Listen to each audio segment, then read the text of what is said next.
70 minutes, and we hope to have everybody out here by 5 o'clock sharp. My name is Wes. I'm a fourth-year PhD student here at Duke. I'm in the engineering department. I'm the president for the Engineering Graduate Student Council. EGSC and GYPSI have partnered to bring you this informational event on the proposed student unionization effort here at Duke. We have worked closely with the Students Against Duke Union and graduate student union groups to deliver and compile the content that you're going to hear today. Thanks to the about 200 questions that were submitted through the survey for this event, I've been able to compile 11 questions that I think covers really well a lot of the scope of the concerns and questions that the graduate students have about the union. And I will be asking those questions to the four panelists. Once we're finished with the questions, I'm going to open the floor to the audience to take Q&A for the remainder of the time that we have, and then we're going to have a short closing statement from both groups. What you have before you today are four students, four graduate students. These are not members of a union. These are not members of SAIU. They are not representatives from Duke Admin. They are four graduate students who also have a vested interest in having a nice environment to live in here at Duke, a nice environment to work in. So they have taken the time upon themselves with their respective groups to compile a lot of information and learn a lot about this topic. So these are your resident experts. These people know more than anybody else, I would argue, on this campus. So please lend them your full attention and ears.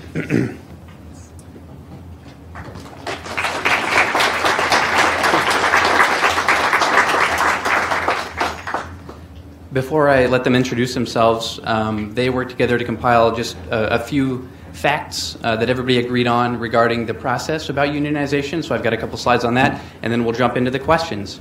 So first of all, the way you get a union is you need 30% of the proposed bargaining unit to sign cards, authorization cards. They can take those cards to the NLRB, National Labor Relations Board, to request that we have an election to have a union. And then the way that we decide whether or not that union is instated is by voting. So if 50% plus one of the people who vote in favor or vote for or not for the union are in favor of it, then we get a union. If the union is won, then we have to compile a list of priorities of things that we want to bargain for with the university. We then work to draft a contract with the university, and then we get to vote on whether or not that contract is put into place. And the majority of all voting members decides whether or not we get that contract put into place. And then whether or not dues have to be paid or you need to be in good standing to vote on the first contract is still yet to be decided. So where are we right now? There have already been a 30% authorization card collected, and a filing for a union has been made. Duke and SEIU are currently in court deciding on a few details. So one of those details is who's going to be in the bargaining unit, which is currently excluding master's students, but is including PhD students. And they still have to decide when the vote is to be held and how it's to be held, whether it's going to be via mail-in ballot or it's going to be in person here on campus. So these are things that are not yet decided. And of course, everybody in the bargaining unit will be notified of when and how that vote's going to happen as soon as it's decided. All right? So let's kick this off. Would you guys please introduce yourselves? Hi, I'm Rachel. I'm in the computer science department. And I'm with Students Against Duke Unionization. My name is Brian. I'm a fourth-year BME PhD student, and I am with Students in Favor of Unionization. My name is Mike. I'm a third-year graduate student in the Electrical and Computer Engineering department, and I would also like to just take the time to thank Wes and Kareen for organizing this event. I'm Abhi Chetri. I'm a fifth-year biochemistry student, and I am an international student, and I am for the union. Thank you all. Okay, well, Rachel, I'd like to start with you. What would be the pros and cons of having a union such as SAIU involved with contract negotiations and having a collective bargaining unit? I see a number of issues associated with having SEIU involved in negotiations. First, SEIU has never previously represented graduate students and lacks understanding of how graduate school works. For example, in the ongoing court proceedings, union lawyers argued that a mail-in ballot would be more effective than an on-campus ballot, since most graduate students are not present on campus during the week. Second, Article 14 of SEIU's Constitution specifically gives SEIU the constitutional authority to merge us with any other workers it chooses into a megalocal. They have a long history of doing this, and in spite of what union advertisers will tell you, there is no guarantee that we will avoid this fate. As part of a mega local, we would not get to elect our own officers or decide specifically how to spend our dues money. In general, having a collective bargaining unit for all Duke PhD students makes no sense because departments differ significantly from one another. We will either have a short contract that does not allow for differences between departments, or we will have an excessively long contract that micromanages aspects of all 70+ departments at Duke. It is for these reasons, and many more, we believe it would be detrimental to have a union involved in contracts and bargaining.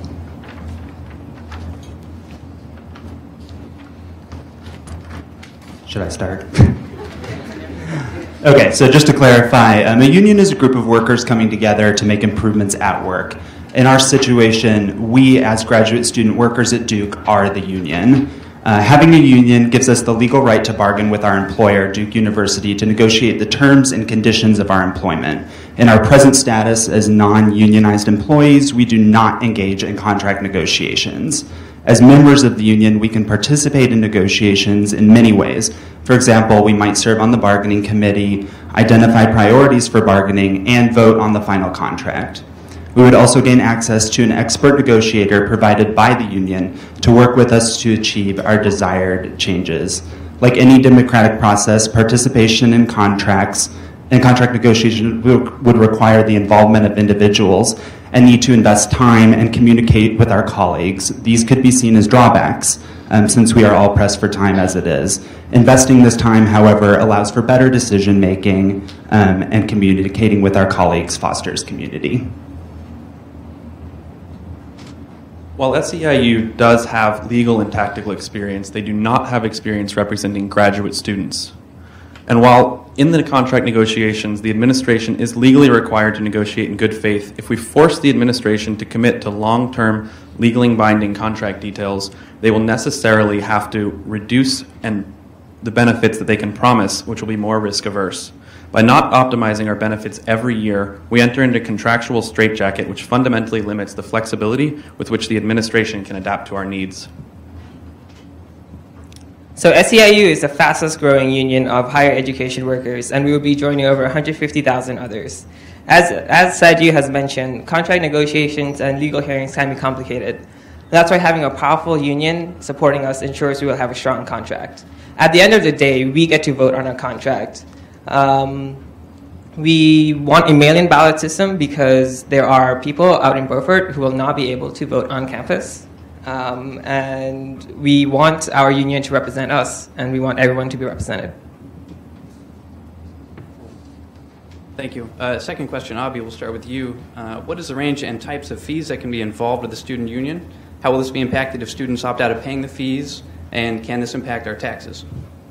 Thanks, Wes. Typically, the only monetary contribution that members of the union are asked to contribute are dues, their fair share for sustaining a strong organization.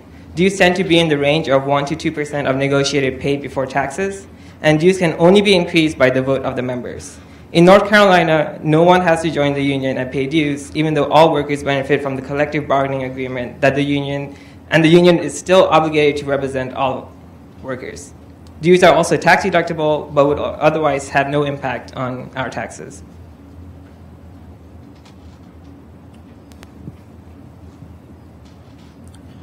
Union dues from SEIU would likely be approximately 1.5% to 2% per year. It is unclear whether or not this would be based on our stipend, which would amount to about $500 per year, or on our total compensation, which would amount to about $1,300 per year. Since North Carolina is a right-to-work state, workers cannot be forced to pay union dues. However, even if you choose not to pay dues, the union would remain the only advocacy group on your behalf, and you would still be subject to the terms of the contract negotiated by the union. Additionally, historical precedent has shown that non-dues paying members do not get to vote on future union contracts or on union representation. Last, our status as students could be up for debate in negotiations, potentially jeopardizing our FICA tax exemption, which could lead to an additional $2,000 per year in tax liability or remove student loan deferments. While it's unlikely Duke would reclassify us in this manner, this represents another bargaining chip that would be on the side of the administration in negotiations, not on the side of the union. I want to emphasize that support from dues primarily is going to support our union to help us remain strong, be very well resourced, and ultimately promote us having a strong bargaining committee when we go to collectively bargain with the university. Dues also go to helping other currently trying to organize unions, so that could include other graduate student unions that are currently working to organize, which is how we have been supported so far. I'd like to make a point that out of SEIU's budget, 37% is spent specifically on representational activities, which would include presumably representing our interests, but it also includes things like hotels, airfare for union representatives, so on and so forth. So actually, not 100% of our dues get used for relevant things that are relevant to us.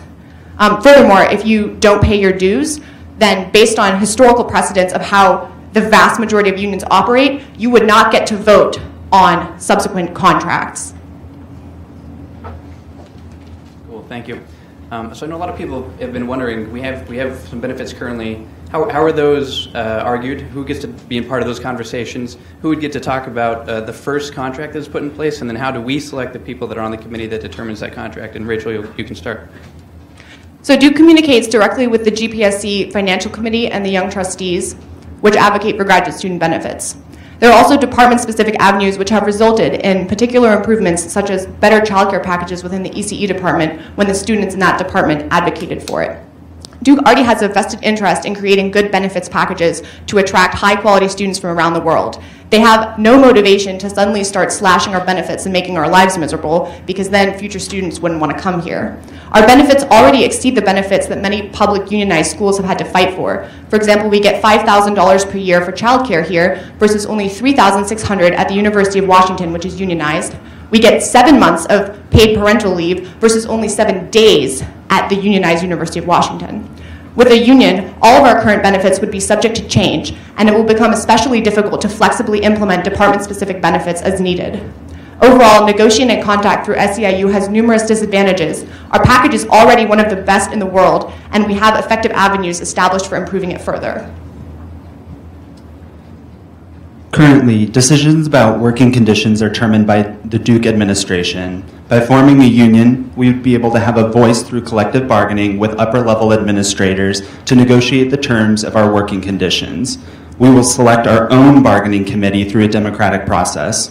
The unionized contingent faculty have an opening bargaining process where any members of the union can participate, and that is something that could be applicable for us as well. Throughout the tenure of administration negotiated compensation, Duke graduate students enjoy one of the best compensations relative to the cost of living of any private university in the country. This cannot be understated. To unionize is to make a strong statement that these efforts had been in vain and that drastic action is required. Currently, there exist many avenues for expressing concerns through department chairs, DGSs, or deans, and these avenues have led to many department-specific benefits which would be much more difficult and complicated to pursue in the context of a collective negotiation. I'd like to repeat again that currently we have no say in our contract, and by winning a union, we would be able to have this say in our employment conditions. While it is great that the ECE department made special exceptions for their department, such bargains do not apply to other students in the graduate school. And by having a union, we would be able to bargain for more than just monetary improvements in our working conditions. So is there any way currently now that student stipends could be cut or we could negotiate raises? And would that change with the union? You can start, Abhi. So as I mentioned earlier, currently the administration unilaterally determines all aspects of our working conditions, including our salary. Our contracts can be changed by the employer at any point. It is always possible to ask for a pay raise as an individual or group, but the employer is not legally required to respond to you. When we form our union, we will be a legally recognized unit that can collectively bargain, meaning you must bargain in good faith, according to federal law, by, for example, meeting regularly and in some cases supplying documentation and responding to demands to back up their claims. Through collective bargaining, we can win a legally binding contract providing stable, secure wages, benefits, and work conditions. Bargain contracts typically establish minimum compensation standards, essentially a floor, removing the risk of sudden pay cuts or other unexpected changes imposed by the employer. Those of us involved in the union effort are committed to bargaining a contract which establishes wage floors and not ceilings on anyone. Right now, yes, it is possible for students to get a pay cut or a pay raise, which is determined each year by administrators from departments within each school meeting to determine the cost of living increase and benefits package given to students. This has never led to a decrease in stipend pay and has led to a benefits package which is one of the best in the country relative to cost of living. Even right now, our stipend is projected to have a 2% raise each of the next 2 years. Since this has been done each year, administrators have the flexibility to maximize the benefits to students year in, year out, without having to forecast their financial circumstances years into the future. Furthermore, current students and departments can provide benefits in terms of schedule flexibility, travel and conference funding, and childcare, which fit the needs of the graduate students in each department specifically, something SEIU has no experience with. If there is a union, individual departments would lose the ability to hear from and act on individual student concerns, and all students would be subject to the rigidly defined contractual straitjacket imposed by the union. One of the major concerns that we've been hearing is that when we go to collective bargaining, we're completely resetting all of our benefits and our stipend, and we'll have to renegotiate everything. The contingent faculty who are currently want a union with SEIU and are going through collective bargaining currently are starting with their current benefits package, their current pay levels, and are negotiating increases. We feel confident that this will be the case when we go to collective bargaining as graduate students. So first of all, by definition, we will have to renegotiate everything. Second of all, unions are not effective at bargaining for increased benefits. An analysis by Tom Schenk showed that sometimes stipends initially are raised by about 8% for TAs, but this is countered by a corresponding decrease in tuition benefits, so that overall, over time, unions do not increase total compensation. We already get pay raises ahead of inflation at Duke, so that is not a concern. Contractual unions, furthermore, according to this analysis, are not effective at bargaining for student health benefits, and they also tend to increase inter-university wage variation.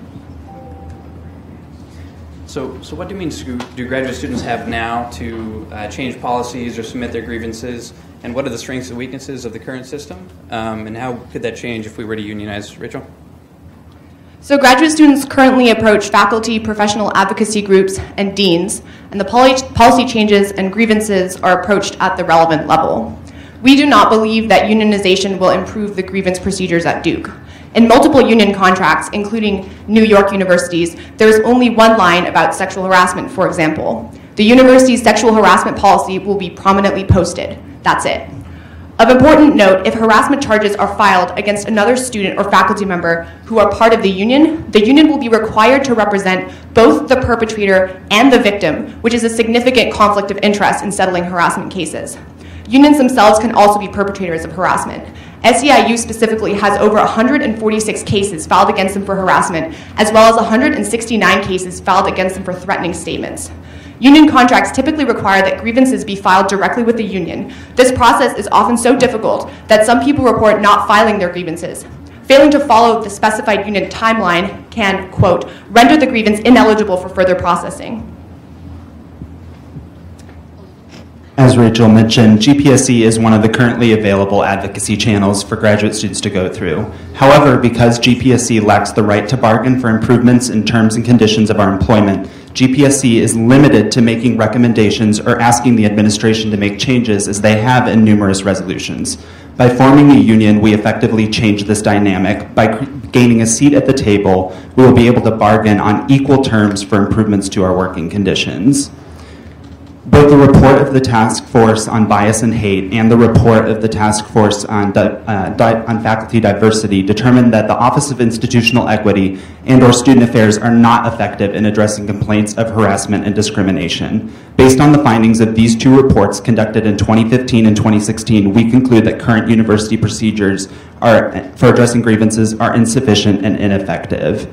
If the university does not provide satisfactory resolutions after we unionize student workers, the union would be required that the university enter into binding arbitration of the grievances before a neutral arbitrator who can order what he or she believes is the appropriate remedy.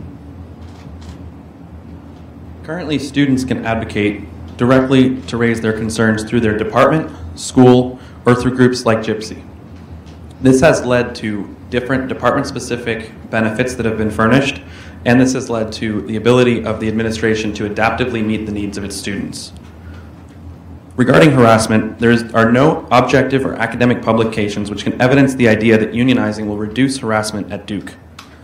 As Rachel mentioned, union efforts on this front are often not effective, with NYU instituting an entire policy in the contract which simply stated that the university's sexual harassment policy will be prominently posted. Once again, that's it. So while we can currently raise issues about sexual harassment and racial discrimination individually or through GPSC, all we have is a voice that has no power. This voice has been dismissed by the administration in the past. With our union, we would be able to collectively address issues and have legal backing from the NLRA. And currently, grievances at Duke also do not get reported. Even while departments might have department-level changes, as the report that Brian mentioned found, Duke's current policies are not adequate. How would a union impact our work or life flexibility and our status as students, such as how many hours we can work each week, our vacation policy, tax status, student loans, whether or not we can go on a summer internship, and the like? Abhi? Graduate student unions have and are currently advocating for the abolishment of work hour caps. Universities have used caps to restrict benefits for students. Weekly hour caps would also increase our time to graduation for students and therefore would not likely be agreed upon by the majority of graduate students. With the union, we could advocate to increase the minimum number of vacation days we are guaranteed, as well as allow accrual of vacation days between years, thereby increasing benefits for all. Just as now, if individual PIs or departments wanted to allow more time off than the minimum, they would still be allowed to do so. Whether students get summer internships is department and PI department. Union contracts would not restrict students from taking advantage of these additional opportunities beyond their minimum benefits. With its recent ruling, the NLRB decided that we are both students and workers on a federal level. As such, we are still eligible for deferment of student loans and for exemption from taxation, as we previously were. It is possible that agencies such as the IRS would determine to change these rules, but these changes would be independent of our unionization status. Much of the answer to this question is undetermined, since we do not know what will happen in negotiation and there is no precedent of any union representing RAs and TAs in all fields at a private university. There are many unknowns. It is possible that hours per week limits and vacation day caps could adversely affect our day-to-day life. Right now, many advisors use a flexible approach to scheduling, which I know firsthand is particularly helpful with experimental research. It is further complicated by the fact that a contract could specify which activities, in terms of conference attendance, internships, and professional development, constitute working. By specifying these aspects of graduate student life, we stand to lose many opportunities which cannot be anticipated years in advance. Let me be clear. Just because we have some flexibility now does not mean that we will retain that flexibility after union negotiation. It's true that there are not many good examples at private universities, as we have just gained the legal right to unionize as of August. However, there are many examples at public universities. In general, contracts create a base from which we can always, PIs are always allowed to give more. So we'll be creating a base where we have 10 vacation days for everybody at least, but of course individual PIs are allowed to grant us the flexibility that we currently have. These restrictions are minimums, not maximums. I'd like to point out some unusual things related to working hours that I've seen in some union contracts. One says, in the event of a graduate employee's illness for a period of 14 days or longer, the parties recognize it is the university's responsibility to make alternative arrangements to cover the graduate employee's assignment. Not really sure how that would work, practically speaking. Also, at the University of Connecticut, there's a policy where if a GA is required to work more than 20 hours per week on average, they can utilize an expedited grievance process to resolve the problem. I'm also not sure why that would be relevant to grad students, since I'm pretty sure all of us work more than 20 hours a week and don't want to complain about it. So I know that there are various union organizations out there. SAIU is one of them. Could you please tell us what are the pros and cons in your eyes of partnering with SAIU specifically? And then if you have any other things to include about what the union fees are used for through SAIU, you can include them now. Rachel, you can begin. There are numerous reasons why SAIU is not the right choice for Duke graduate students. First, SEIU has no previous experience representing graduate students. Second, SEIU can tax us to pay for their political operations. They spend 18% of their gross income on lobbying and political activities. Since 1990, they have spent $233 million in campaign contributions, which is 10 times as much as ExxonMobil. 37% of SEIU's income is spent on representational activities, as previously mentioned, which includes hotels, airfare, etc. SEIU has a long history of corruption, including numerous SEIU officials convicted of fraud, embezzlement, tax evasion, perjury, and theft. This is very easy to look up. SEIU has had more than 6,000 unfair labor practice allegations filed against them and over 870 decertification commissions filed against them. They have a long history of forming mega locals, as previously mentioned. They also have a leaked internal intimidation manual over 70 pages long that describes many of their unsavory campaign tactics. For these reasons and many more, we are definitely better off with no union than with SEIU. Faculty and graduate workers in North Carolina have been organizing with SEIU for 2 years. On our own campus, contingent faculty voted 6-1 to form their union with SEIU last year, which is why we asked for their support in building our own union. We know that we're stronger uniting with faculty and other unionized employees on campus. We have additionally been impressed by the investment of resources and commitment we have received from SEIU from day one of our campaign. There are more than 120,000 higher education members in SEIU, which makes it the fastest growing higher education union in the country. We are excited to unite with graduate student workers across the country, from the University of Southern California to Vanderbilt to Loyola University of Chicago, who are also organizing to form unions with SEIU. Particularly, we believe SEIU is the strongest union in the southern United States and the best equipped to help us build a successful union in the comparably difficult political climate of the South. If we surrender our advocacy to SEIU, all dues paid will leave Duke to priorities which are not necessarily aligned with the graduate students. These dues fund political motives and high-paid executives, which are motivating factors that do not exist for administrators. If we pay more dues, SEIU executives get paid more. If the graduate student administrators give us a lower stipend, they do not receive a higher salary. Furthermore, as Rachel mentioned, the fact that there exists a 70-plus page intimidation manual leaked by SEIU in a harassment court proceeding is extremely concerning. So I think SEIU has been painted as this third party that's coming into Duke and controlling our union. That is not the case. We are the union. SEIU is providing the resources and the knowledge so that we can form our union. Regarding political contributions, SEIU's dues have been used to get Obama elected in 2008 and 2012, and has also been used to make sure that Obamacare gets passed. So would a union be able to enforce a strike, and if so, how would it come to be? Would everybody in the bargaining unit have to strike along with that, and are there penalties if they choose not to? And then can you also elaborate on any implications involved with that? Abhi, you can start. Yes, first, strikes would only be used as a last resort. They rarely occur, particularly in higher education unions. Moreover, before a strike could take place, all members of the union would have the opportunity to vote about the issue. In short, there will not be a strike unless the members of the union want to strike. While the law allows unions to sanction members for anti-union activity, and this has been done in rare occasions, this has never been an effective way to organize strike support. We would do all we could to convince our fellow graduate students that it is in their best interest to honor the line until a fair settlement is reached. If the majority of dues-paying members of a union vote to strike, a strike will occur. Depending on the specific contract, there can be penalties for dues-paying members who choose not to strike. A strike represents the largest threat and leverage point of a union in negotiation. Since a strike for graduate students is a strike against ourselves and our education, if we stop doing our research, we stop progressing towards graduation. We are caught between a rock and a hard place in this way. If we say that we will never strike, then we have no leverage while bargaining. If we don't, then we open up the possibility of a strike, which would severely inhibit academic progress, even if you personally choose not to strike.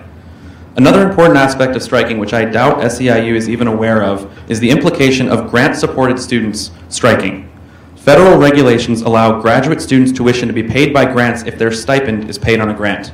If their stipend is not paid for on a grant, as in the case of a strike, then tuition can no longer be paid on a grant, which would most likely lead to that student being liable for tuition. The complexities of graduate students' compensation as they relate to federal grants is a realm that is difficult in ways SEIU is not equipped to handle. One thing I'd like to point out is that the majority of SEIU contracts have no strike, no lockout clauses. And additionally, fines for not striking are not in SEIU bylaws. So even if you are a dues-paying member who elects not to strike, you will not be fined. There are alternatives to striking, and these can include public petitions, which, as we know, universities want to keep good public image. That gives us a lot of leverage without needing to ever go to a strike. So the only other example of a private university, well, the only example of a private university with a graduate student union is NYU, and they held a multiple-month strike in November of 2005 and threatened to strike again in 2014. So strikes definitely do happen with graduate student unions. If you have no strike clause, then, as was previously pointed out, you've really given up the only measly leverage that you had in the first place. So can certain programs or individuals or departments opt out of being in the bargaining unit or of paying dues? And if so, can you describe what the implications of that would be? Rachel? So right now the bargaining unit is set to include all PhD students. Nobody can opt out once it's established.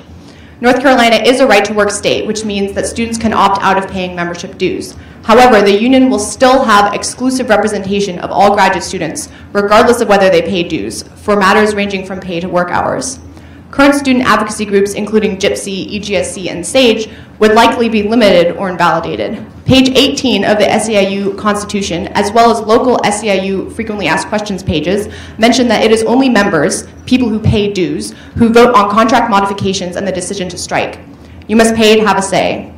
It is extremely unlikely that SEIU will rewrite its constitution and change its historical practices just for us. This means that a small group of dues-paying students will have voting power for future contract modifications and the decision to strike, and the rest of us who decide not to pay dues will have no real on-campus representation unless we change our minds and decide to pay $500 per year to the union. So the short answer is no. Our status as students has already been decided by the NLRB, who considers us to be both students and employees that are covered under the NLRA. Rules regarding student loan payments, taxes, visas, etc. are determined by other rules and do not depend on whether or not we unionize. Students at unionized universities also do not pay FICA taxes, as they have used the IRS FICA tax exemption policy that exempts students from having to pay those taxes. In cases where the university has incorrectly deducted FICA taxes, the collective action of union-affiliated students has been working to return those improperly deducted taxes. While pro-union supporters tout the fact that unionized schools have remained FICA exempt, this classification can be part of the negotiation process and can be affected by the specific terms of the contract negotiated with the administration. While we do doubt that Duke would change our status or do anything to jeopardize our status, this represents another bargaining chip on the part of the administration, not on the union. A similar situation could also be encountered regarding visa status, internship availability, and student loan repayment. SADU is right. Nobody can opt out of gaining free legal representation.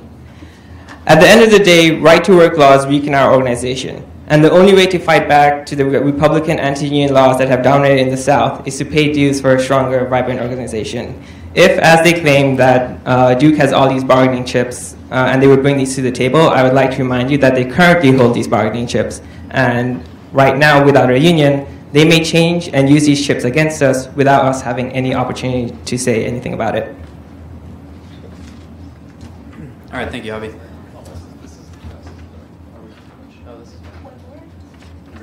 Yeah, so we're on number 10 of 11. Are we all on the same page? We're on 10, right? Yes. We good?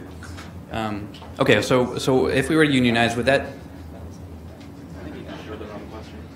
Yeah, I think you asked the right question, but you just showed the wrong one. This is right. You guys have answered the correct question? Okay, you haven't been asked yet, will the union impact our status, ... That's the next question. Yes. Okay. All right. Good. We're on the same page. Sorry if the slides did not represent what I was saying. Okay. So number 10. Will the union impact our status as students? And if so, what are the pros and cons associated with this? For example, will it impact my student loans, industry internships, the type of visa needed for international students and such? Abia, you can start. No, our status as students has already been decided by the NLRB, who considers us to be both students and employees and are covered under the NLRA. Rules regarding student loan payments, taxes, visas, etc. are determined by other rules and do not depend on us whether we unionize or not. Students at unionized universities also do not pay FICA taxes, as they have used our FICA tax exemption policy that exempts students from having to pay those taxes. In cases where the university has incorrectly deducted FICA taxes, the collective action of union-affiliated students has been working to return those improperly deducted taxes. We had the questions in the opposite order, I guess. But It's okay. I answered the question. Yeah, you did. Yeah. All right. Once again, the effects of classifying ourselves primarily as workers over students has implications which are largely unknown going into negotiation. Even though, once again, the status of FICA exemption has not changed in other unionized universities, this could be in jeopardy, as well as our status for student loan repayment and visa status. While we don't believe, once again, that Duke will change these things, they still represent bargaining chips on the side of the administration. Right now, administrators are incentivized by a good-natured approach to our benefits package in order to attract the best graduate students, and they have currently no incentive to change any of these things. But if they are forced to take on a defensive bargaining stance by union lawyers, we pose little leverage over these issues which can significantly affect our everyday life. When we currently enjoy extremely good treatment from the administration as students, it's difficult to anticipate the changes that it could affect us if such a significant paradigm shift of considering graduate students primarily as workers is forced upon the faculty and administration. So as SADU just said, no, the union does not impact our status as students. That means that we do not have to worry about student loan repayments, taxes, and visas. That's all determined by other rules. Us unionizing does not change whether or not we are students or workers. The NLRB already ruled that we are both students and workers. So this is actually not the NLRB's decision. It's a decision between Duke and the IRS, whether we are considered students or employees. If we say we're employees and we're unionizing, it is perfectly within Duke's ability to say, okay, fine, you're employees, have FICA taxes, 6% per year. If you're getting $30,000-ish from Duke, that's $2,000 a year in FICA taxes. So this is a possibility.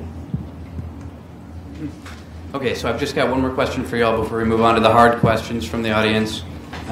In this current situation at Duke, your experiences, so what would make you change your stance on whether or not you are pro-union or anti-union, respectively?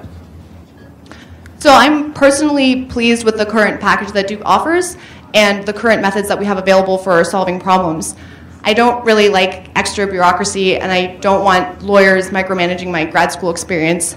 But I would say one way I would change my stance on unionization is if the union was actually run by the graduate students for the graduate students with no third-party organization involved.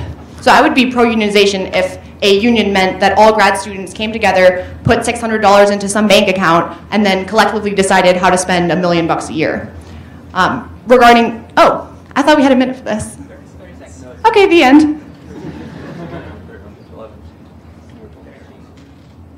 I'm not certain in our specific situation that there really is much that will change my mind. It has been through careful research and reflection that I came to the conclusion that unionization is the best path towards forming a stronger university for both graduate students and administration. Perhaps if we lived in a world free from hate and persecution, where we all rode unicorns to work, I would not feel the need to unionize. But short of that, I feel that unionization is the logical path forward. We are stronger together. I'm open to the possibility that unionization could benefit graduate students, but I have major concerns that would need to be fixed to sway my opinion of this unionization effort. First, what deficiencies are so significant to risk giving up what we have? If we could identify one severe deficiency that could unify us, I would consider unionization as a more reasonable option. Second, SEIU has no experience representing students and will not guarantee us a local charter. If we could consider a different union which is more capable to handle the needs of graduate students specifically and wasn't so politically focused, I would consider it as a more reasonable option. Last, if a union that doesn't harass students or ask my dean if she knows what a bibliography is in a court of law was trying to unionize Duke graduate students, I would consider that as a more reasonable option. If Hillary Clinton ends up being elected because the state electors do what they were constitutionally designed to do, I would consider being anti-union because I would feel more secure about our future. Okay, well, thank you all very much. So we currently have about 25 minutes left to take questions from the audience. The way this is going to work, and you guys can rearrange yourselves if you like. The way this is going to work, there are two microphones that will be walking around, one person talking and the other person queued up. I ask that we keep one question per person. After you ask it, give the microphone back to the moderator so you won't have a follow-up response to their questions, okay? Marcus has a request that we only take neutral questions from undecided people first. Okay, I'm fine with that. So we'll take neutral questions from undecided voters first. Okay, so let's... People who don't know which one. All right. So let's begin with this gentleman right here.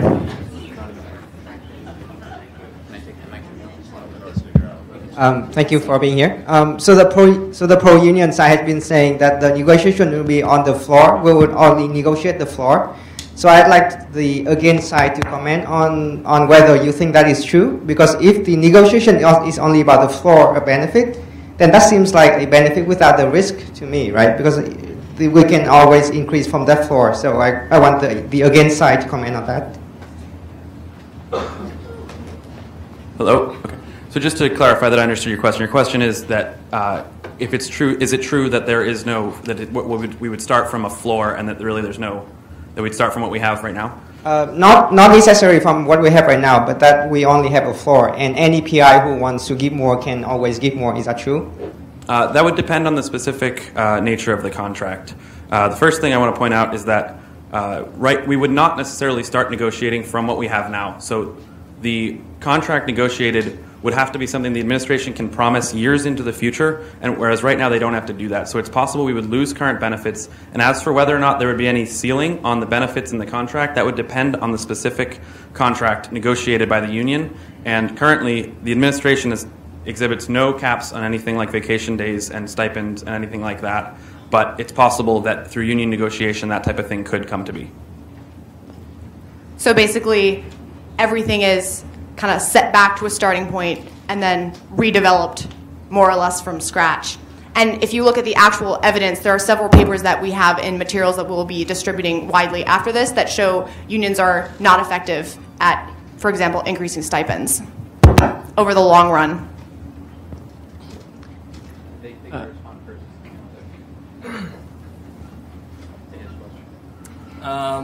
Sorry, I forgot what I was going to say. Yes, so what's important to note is we get to vote on what our contract will be. If we decide to set what our floor will be, then that will be our floor. And I think it would be stupid for any of us to negotiate into our contract a ceiling. No one would want to vote against their best interests. Cool. I believe you're next. Yeah, I have a quick question, and it's a line that hasn't been fully explained in a 2015 email by Broadhead, and it's interesting because, you know, if it's true, it undermines the union case. If it's not, then I guess. But he said, I write to express the perspective of the university on this question. In their roles across the university, as teaching assistants, lab assistants, graders, instructors, and section leaders, graduate students contribute in many ways to the university. However, graduate students are not selected to join the university community on the basis of their aptitude for these tasks, and their continued relationship with the university is not predicated on how well they fulfill these roles. Rather, these responsibilities serve as an important purpose of training, providing practical experience for the future of our graduates. Now, on one hand, I see that these are primarily apprenticeship type things, right? Why we do our research, our jobs advancing our research. But have you gotten clarification on from the administration about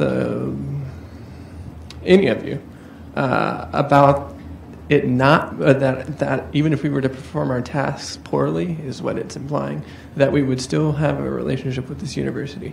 Thank you. So one point to your question is the university can say that they may not consider us workers based on the tasks that we perform. That's not necessarily up to the university. That was ruled by the NLRB that private school graduate students are considered to be workers. So that decision's already been made. I don't know if Avi, if you have anything to add to that.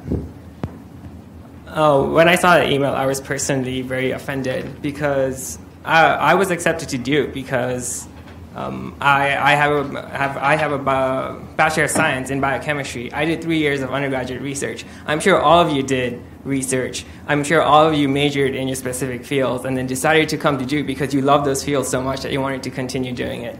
And for Broadhead to imply that we were just randomly picked from a hat because we weren't called in for interviews is outrageous and insulting. So my argument would be, if all Duke wanted was people to do research and do it well, they would get a whole bunch of postdocs and just stop their graduate program. Because frankly, the point of getting a PhD is to get better at doing research. If we're already at our maximal scientific or literary or whatever department you're in ability, then we wouldn't need to get PhDs. So fundamentally, we are here to learn. I also would like to point out that the NLRB decision said that we could be classified as workers in the context of unionization, but it didn't specify you are students, you are workers. It's more of a philosophical thing anyway. So, to Rachel's point, to some extent we are students and to some extent we are workers. There's no denying that. But the current relationship we enjoy with our faculty is one where we're trying to develop and we do certain tasks like TA and RA in ways that are, as President Broadhead mentioned, not the basis for our acceptance. And when in the SEIU harassment manual, they advocate for doing things like doing your job as little as possible, when we don't have minimums and specifications on how well you TA or how well you do these types of things, that can lead to a host of complexities that would really sour our relationship with our faculty. Thank you. Please stick to the time. Yeah. Go right here. Hi. So I realize that I'm in a very small minority on campus and that I'm relatively conservative. But with that said, I don't really want my money to be going to support a political cause. I would prefer that it goes only to support representation for students. Is there a way that I could pay a fee without having part of that money go to a party that I do not support at all? Yeah, so there is the potential and precedent for that in a way of implementing what are called minimum dues, where the dues that you pay are used they go specifically to your local charter, basically. So that's something that can be written into bylaws. SEIU has refused to entertain the notion of a local charter, which may allow for that type of thing. And currently, a significant portion of their annual budget, which has totaled, as Rachel mentioned earlier, more than $230 million over the past 26 years towards political contributions, 99% of which went towards Democratic candidates. So the reality is that if SEIU unionized Duke graduate students, there would be a significant portion of our dues that go towards political donations. You can also find exactly how SEIU spends its dues money. So this is also in the materials we're handing out. But as I mentioned before, 37% representational activities, 18% political activities and lobbying, 1.72% gifts and grants, 10% overhead, 16% to their administration, so on and so forth, et cetera. So it's all there, how the money actually gets spent. Can I respond to this? We didn't use all our time. They still have time. Yeah. So SEIU, being a union, is required to report all of its spendings, and it is public information. That is why we have access to this information. Unlike SEIU, Duke is not a public institution and does not have to report its financial payments, and as a result, we do not know where Duke's money is going. Apparently, we cost $80,000 in our first 2 years here. Where is that money going? In the back. So I'm asking a question on behalf of a student at the Marine Lab, Brad Dubik, and he writes to ask, one of the main deficiencies I feel exists in the university is poor response to issues of discrimination and violence. For example, insufficient action when nooses are placed on campus or when administrators hit people with their cars. For the pro side, would the union be willing or able to take stances related to establishing a climate of safety and inclusion for all members of the community? And for the anti-side, do you feel current channels can adequately address these issues?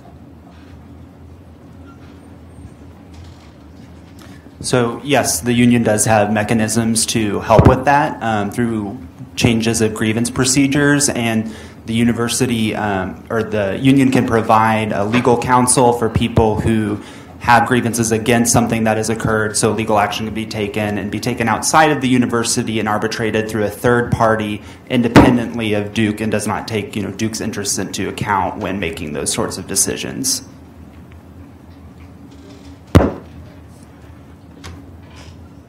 So in situations where there are issues between students, the union has to represent both sides of the issue. So in a sexual harassment case, they represent the accused and the victim. In a case of a racial issue, they represent the person who was hurt and the person who did it. So I don't really see how that is particularly helpful.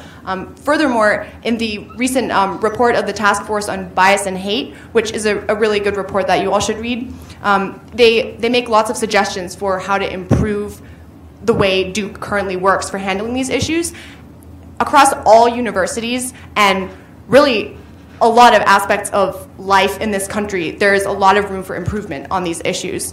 The good news is that there appears to be improvement, at least at Duke, over time. So they did a survey that showed a decline in the levels of dissatisfaction, which means, I guess, an increase in satisfaction with double negatives, between 2003 and 2014. So it seems that slowly things are getting better, but there's still a long way to go. Cool. Right here. Hi. So just in watching all these, it seems to me that we're in a situations financially where we have potentially very much to lose and very little to gain. And in hearing about the union's practices in the past, and a lot of the negotiating thing is that we'll have a voice against the administration, but does the administration have a similarly poor history to the union?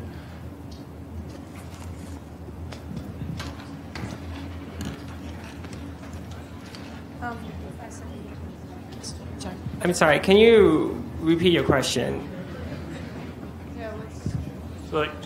The union seems to have like a history of the megalocals and intimidation tactics and things like that. It has does the administration have a similarly sinister track record, and for lack of a better word?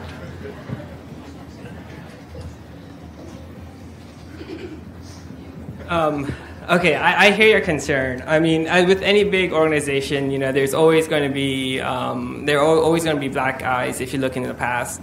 Like a big one recently for Duke was the noose hanging incident that never got resolved.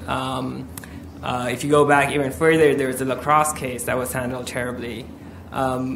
If you want to dig, we can dig, and we will find dirt on SEIU, on other unions such as UAW, on Duke, on other administrations and administrative people as well. So, yes, I mean, you'll find dirt.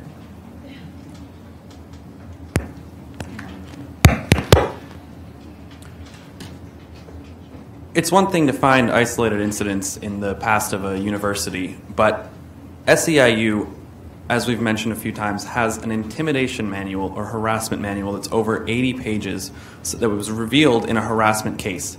It's one thing if there are isolated incidents among your large organization. It's another for there to be institutional, as you called it, sinister actions that are advocated for on behalf of the entire organization as a whole throughout many different unionization efforts. The administration currently has goals which are aligned with Duke graduate students. There is no conflict of interest. The administration wants what's best for its graduate students and wants to pay them as much as they can and advocate for them in every way they can so that they can attract and keep the best graduate students. There is no conflict of interest, once again, as there is in many union efforts.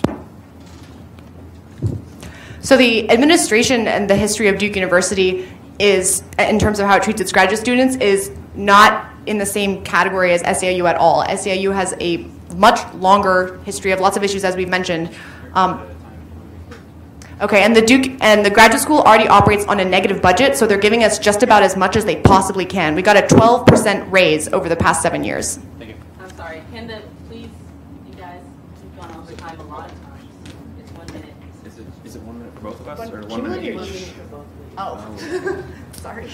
My question is quick because I don't know if you guys will know, but I'm a master's student here. I'm confused about what my relationship will be to the union. So I was told that all master's students are in the collective bargaining unit and we will get to vote for the union. Now I'm told that some of us won't. I know that I'm a TA. A lot of my other classmates have TAships or they have sort of informal research assistantships with their professors. Are those now in jeopardy because of the union? Because most of these benefits are for the PhD students.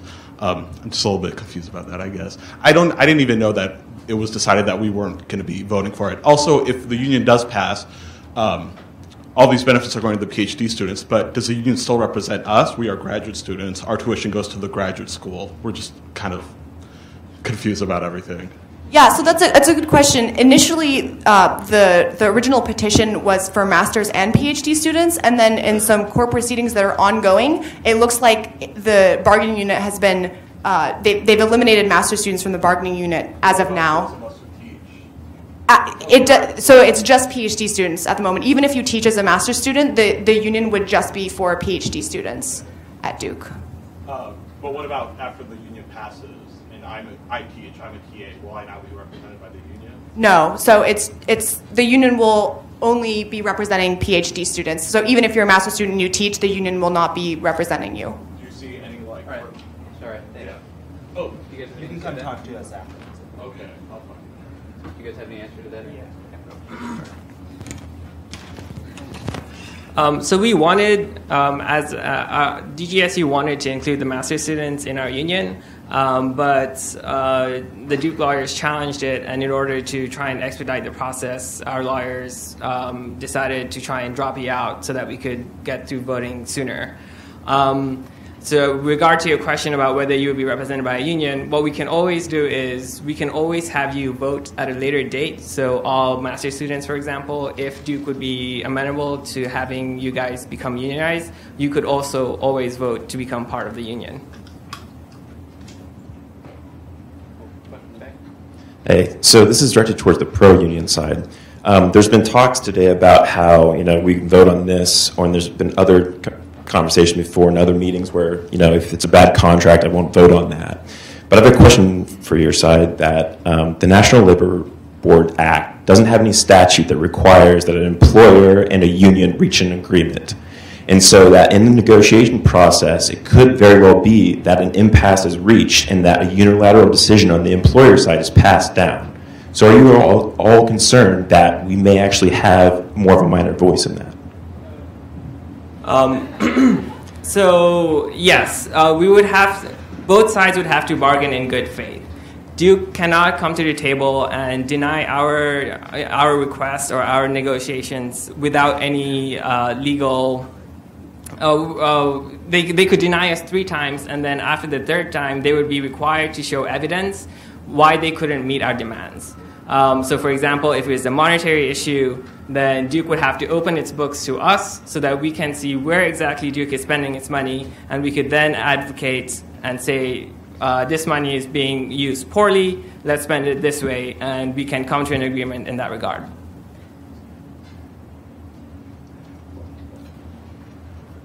The legal stipulations of union negotiation only mention that the university, as they mentioned, are required to negotiate in good faith.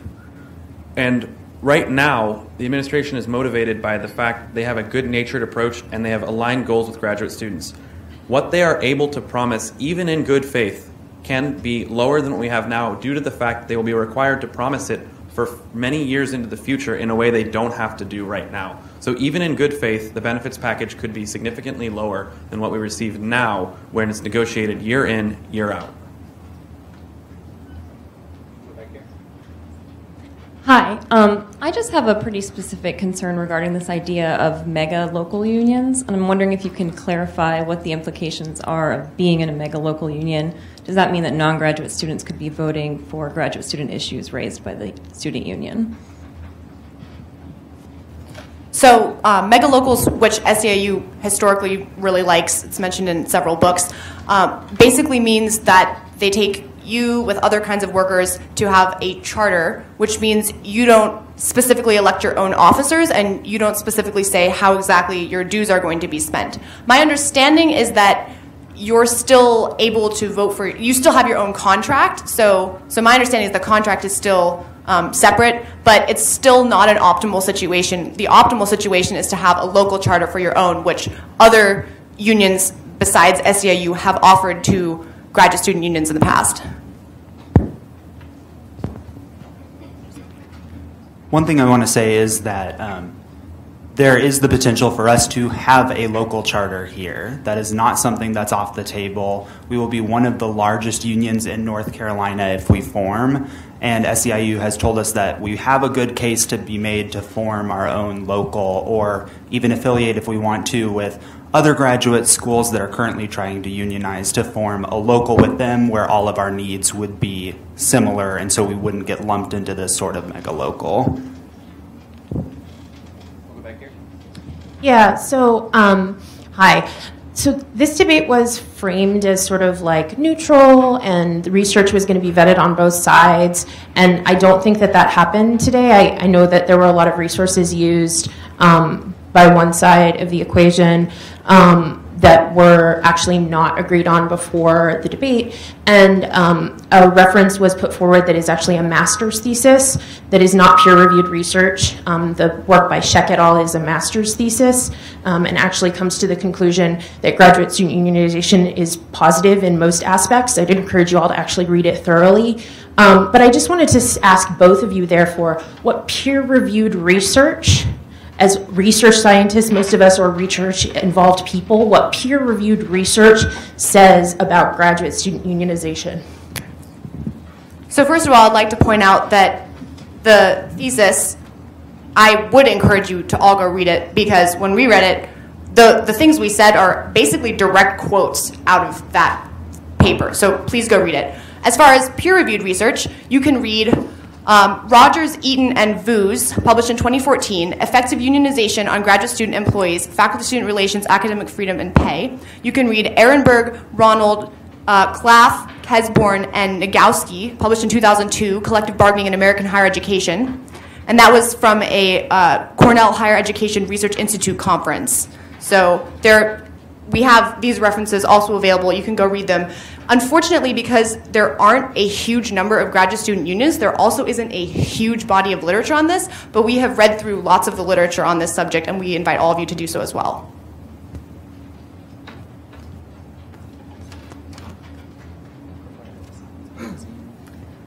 After the NLRB ruling in August, Science Magazine put out an article that summarizes the only available research, peer review, that has been done. And they cite two papers. Both papers show that in comparing universities where graduate students are unionized versus where they're not unionized, that faculty-student relationships tend to improve in cases of unionization. And that people report more academic freedom, and they find that graduate students tend to be better off in terms of benefits and other compensation packages with a union. One thing I want to mention there is that was from surveys of both faculty and of students. So it wasn't just students saying they felt that the relationships were improved. This was from both students and faculty. Good, thank you. So we're going to take two more questions, and that'll be that, and then we have time. We have one right here. Both of you mentioned the kind of current channels that graduate students have to address grievances with the university, mainly GPSC. And I'm aware that our really hardworking and dedicated representatives in GPSC have brought to the university a lot of issues that pro-union students are concerned with. I'm thinking specifically of continuation fees as well as dental care, which have both been brought to the university over the past year, and a lot of people put a lot of hard work into. And were then categorically categorically rejected by the administration.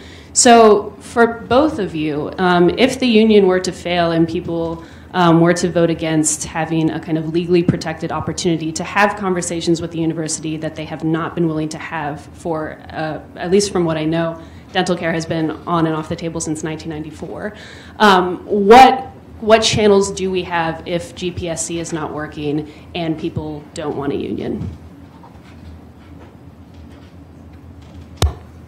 So in terms of the dental insurance issue, I just want to address that quickly. That's one that was raised very recently for many administrators, and I know firsthand that work towards achieving dental care insurance for graduate students was actively being worked on until the unionization effort came to light, which slowed it down just temporarily. So that's something that, if this doesn't pass, will be a priority and will be something that continues to be a priority for the administration. And I'll just pass it on to Rachel. Also, only half of employers in this country offer dental insurance, so it's not really a standard offer. Furthermore, the continuation fees are one of the reasons that we're able to remain exempt from FICA taxes. So there are good reasons why continuation fees exist. One thing I want to say is that I don't think we're arguing that continuation fees shouldn't exist. Just why these students are having to pay these continuation fees rather than the university covering those continuation fees. That was more the issue that was at play with that one. We could also argue for lower continuation fees so that it is not a burden. And if continuation fees are required to keep FICA exemption, then this would be an option that we could negotiate with Duke. But currently, and if we are unable to unionize, then we will not be able to do so. I was the GPSC representative for my department for 2 years, and then after that I served on the exec board for a year in GPSC. And while it is empowering to meet so many amazing people working so hard, all GPSC has the power to do is pass resolutions, and if you read their resolutions, all GPSC is able to do is ask, recommend, affirm, and that is it. That is because GPSC has no power behind it. Duke wants us to assume that we have this ability to negotiate, but we do not. Cool. All right, we'll have our last question back. So this is a question for both sides. So as an international student, we've already had a different situation, and we have many restrictions regarding the taxes, visa, scholarship, funding, and so on. So how the union will influence our current status of the international students, and how can the union represent the interest of international students? Thanks. So the union would only deal with employment-related issues. Whatever changes that, say, Department of Homeland Security or the IRS decide to make, depending on whatever classification that the government decides to do, we have no control over. By unionizing, we'd be able to come together with all international students here as a union. We would have the backing of the other members of the union, and we would also be able to work with unions nationwide, where graduate workers have all been working together, or are working together to try and form their unions so that they can represent their interests collectively. For example, you bring up what unions can do. For example, the Graduate Student Union in Colombia has held workshops regarding the OPT extension that Congress almost let expire in 2015. But through collective action, they were able to help prevent that. They were able to get Congress to keep that extension.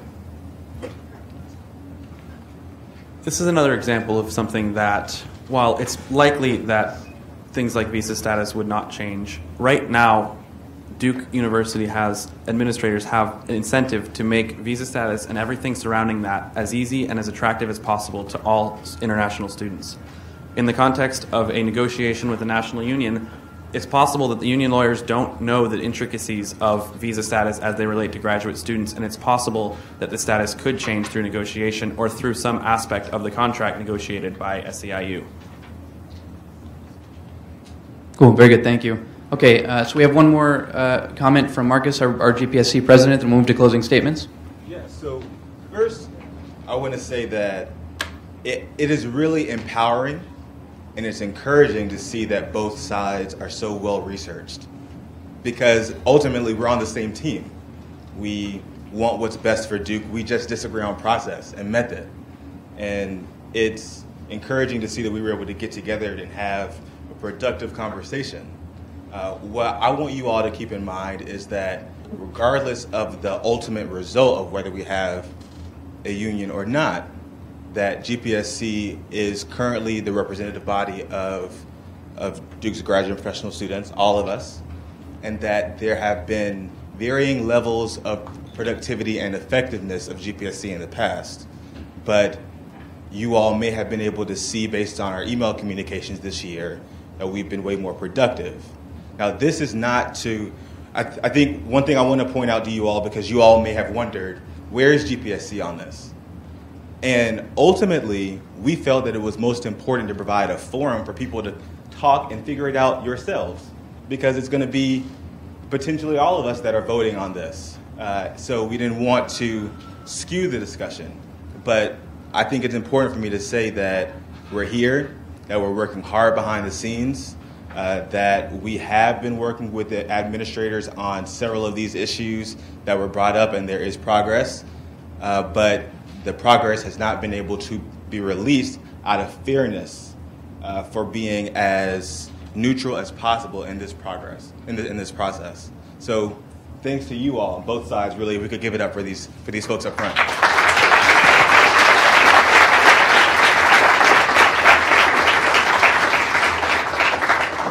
Very good, and thank you for those comments, Marcus. We're going to close with a brief 2-minute statement from each side, and that'll be that. Thank you all for coming. Let's begin with the Duke Student Union. So as a member of the organizing committee, I first want to thank the moderators, our hosts, and the audience. I want to leave you with these final thoughts. We are in uncertain times. The November election has left many of us with fear of the future with the new administration. Even in our dear town of Durham, we have already seen the hate from the president-elect's campaign rear its ugly head. However, being at Duke in Durham, I would like to take us back some 60 years to a time also filled with hate. In the spring of 1960, several young men and women braved poor treatment from business owners, verbal abuse, as well as angry patrons as they organized sit-ins at various businesses in Durham. 4 of those students were students at Duke. These nonviolent actions inspired entire cohorts of young activists and the formation of SNCC, whose actions with various other activists led to the passage of the Civil Rights Act of 1964. These men and women did not gain what they were wrongfully denied because Congress, President Johnson, and the South one day decided that they should do the right thing. No. Having been discriminated in all aspects of their lives, black people rightly struggled, facing a bleak future, facing uncertainty, facing retribution, and they demanded that they be treated as equal citizens they are. Here in 2016, I see us in a similar position. We face a struggle against an administration that doesn't want us to exercise our right to unionize. We face an administration that does not wish to recognize the value that we bring to this great university. We face an administration that hasn't helped colleagues who have been victims of sexual harassment or racial discrimination on campus, or may have been victims ourselves. We cannot wait for the administration to act. The research shows that a big step towards fixing these issues is to have a seat at the table. By forming our union, we would gain control of our working conditions and gain recognition of our value on this campus. I am proud to be a member of the Duke University community and admire many of you that share this campus. I am excited at this opportunity to work together as a union to ensure that Duke not only stays a great institution, but to work alongside you and the administration to make Duke a greater place to study and work. We are at a point in time where we may become leaders in a new movement guaranteeing the rights of student workers, or we can let our fear of the unknown keep us in shadows and keep us from becoming as great as we may become. So I say, join us, hundreds of your colleagues, and thousands of graduate student workers nationwide as we vote yes for our union.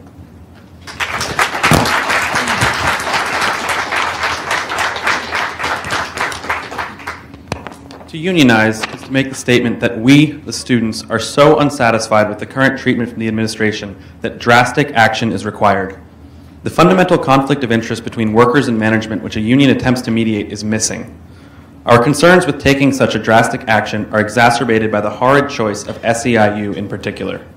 While we do appreciate very much what unions have historically accomplished for their workers, we must seriously scrutinize the implications of unionizing graduate students with SEIU. First, are we primarily students or workers? Considering ourselves as workers could lead to added tax liability, the potential for a strike, and limited direct access to administration. Time spent negotiating a contract will only delay our graduation. Second, Who is incentivized to advocate for Duke students?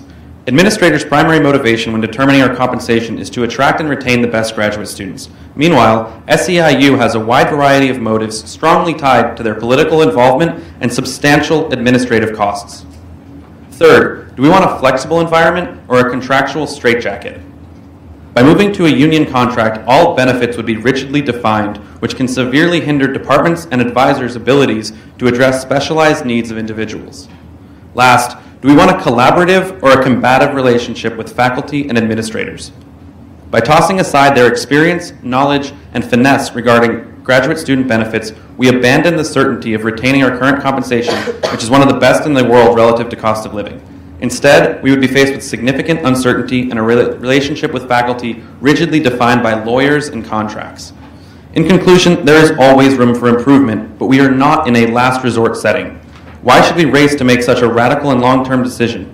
SEIU cannot effectively advocate for us as they have never represented graduate students. They are ignorant of the unique needs of groups such as TAs and RAs, and they will not guarantee us a local charter. Introducing such a bureaucratic and rigid layer between graduate students and the faculty can only inhibit our true goal of graduation in a timely manner.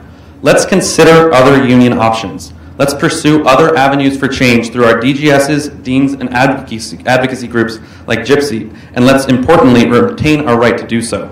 Let's avoid being pressured into surrendering our advocacy to a national political powerhouse with ulterior motives.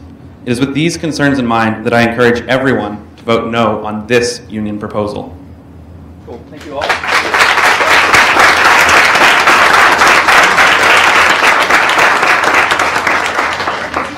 So a recording of this event has been taken. I'm going to see personally that it's posted somewhere so other people may view it if they wish.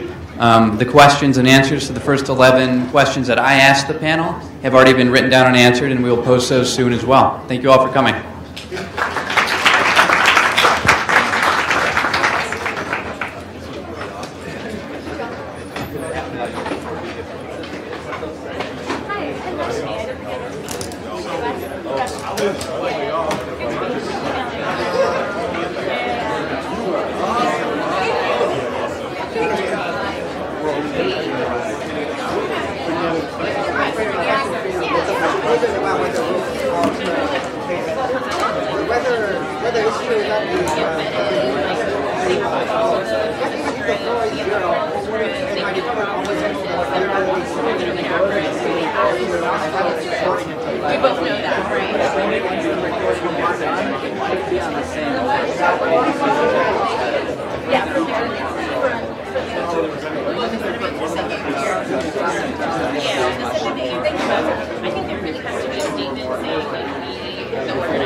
Like copy and paste the instructions that you gave to DGSU, followed the rules, recited those courses that they had pre-approved,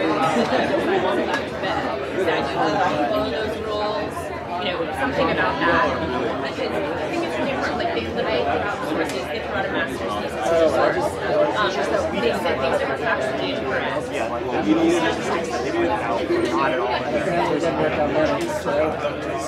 So it's kind of like not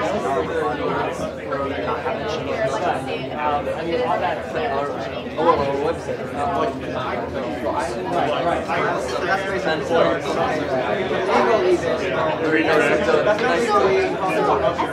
By the way, I was told it about it. I just would appreciate it because I was also told very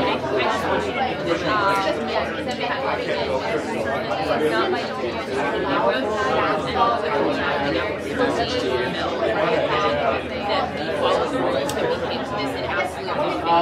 we did have a right there that you guys have there are a lot of times the other side explicitly did things that they wanted to do very hard to not do. And there are very good area and there's been moral and advice and resources. I just think I don't know that's up to us. I think it just was an entire array of for one side. So were you involved with the back and forth? So yeah, I mean, I saw the responses, right? Because I was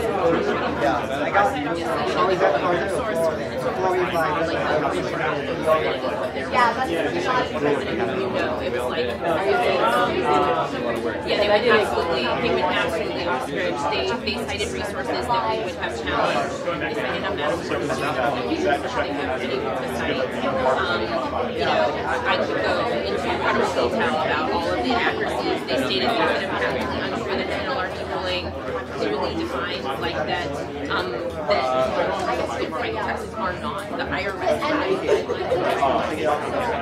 You can actually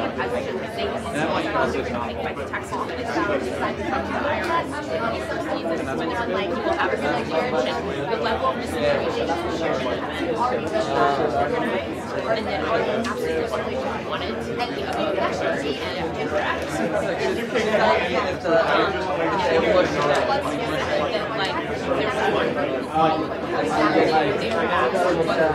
Was honest, was upright, and then there was not.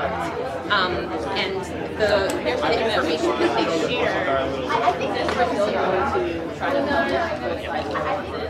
and we have a stream. So then I think that's something that Uni and I can definitely so maybe the recording needs to not be distributed, right? Because the recording was not vetted and contains actually incorrect information. So maybe we can also post their Oh yeah, I'm just speaking about this again because she asked me what you should definitely we're actually make sure you're on the side. Yeah. We're on screen. Okay. I'll let Scott. But thank you for bringing it to our attention. Yeah. I'm if we can actually take your recording and you know what?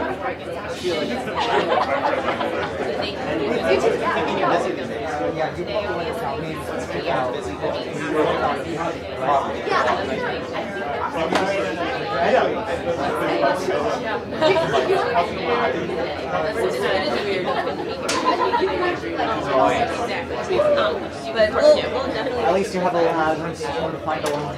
Okay, great. I'm doing it. Thank you very much. I wish we had food. Yeah. Oh my god, he's so cute. He was my Oreo. He was talking to me. Are you on that? I am. Oh, I'm yes, not. this is Felix. Yeah, nice to meet you. How you doing?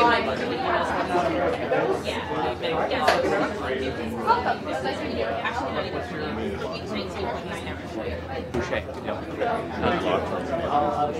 Yeah, is there anything that doesn't work unit? Oh, really? Work into GFC because they get I don't know actually. Do you have to, are you streamed before you send something out? Or you I was, I've been thinking of it, that I said, like, share. I'm just, I've been also now, through my emails, we share anything that by, like, things that, I've just been back and asking. Well, my context, I don't know. We're just trying to find all this. Like there was no if we do have a follow-on. Yeah. Like for the stream and for the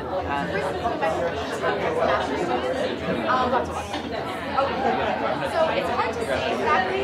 My kind of impression of the primary way to develop mastery is in department-specific events, right? So if you're in a department, okay, so like if you're in a department has certain benefits that apply those go away in the contract negotiations depending on how you decide to get and depending on one thing about a contract negotiation is they try and make it more or less fair. So if one department if one department has this one benefit that works really well for the students, they could look at it and be like, oh well that's not fair, we have to apply that to everyone, and then be like, oh wait, actually you can't apply it to everyone, they just take it away. So I would say that would probably be the main way it would affect math students. I don't know if it affects tuition. From what I have read implies that for graduate students, and I think the language just like graduate students, I don't know if it's specified for PhD or master's, but that was like one of the things I was confusing. Yeah. You guys covered on the term. You Yeah. do that but it's not. so the reason it's kind of hard